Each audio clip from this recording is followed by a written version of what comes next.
Mananadok na lat nga kandila singapit sa uno, ano? Oo, nakabalyo ka na kandila. Waray pa nga ni kay tokoy paralit kandila, iging pusta man singa pulok tong sa bulang. Hasta na perde. Mao nga na aringit ak. Kay mayaw nak nga di ak nala ikaw pababa ni Uson, dali lang. Ay, salamat good man, Madi. Iya. May nakyapon man kandila. Basi diri ka man kadumtan sa mga kalag sa imo mga abyan. Maugad siguro magisisidi. Malas na kami sininga paghinoy go kay. Nangangalimot na kami pagtadok kandila sa mga kalag sa amo man mga abyan. Ano? Pagpa-intensyon lot ka Madi sa simbahan. Ito gipapashoutout ang karang mga ngaray sa simbahan. Ano, Madi?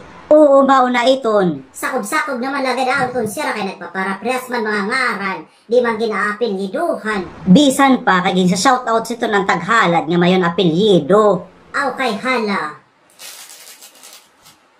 Ido, kapuyo man daw singa kandila, ano? May ito na ako binabalyo kay dahil na matunaw kay ito dagko nga ni di kang bayaan mo nga naglilinaga. Lagdas gadas so kabataan yan sa sementeryo pangwaon. Di kang pagtitinunawon na iton. Kanugon la. Maini nga yan, Madi, ang numero 3. Oo, mauna ito na numero 3. Malak sila iton maupos lugod. Di man sahid nga numero 3, Madi, malaksi maupos.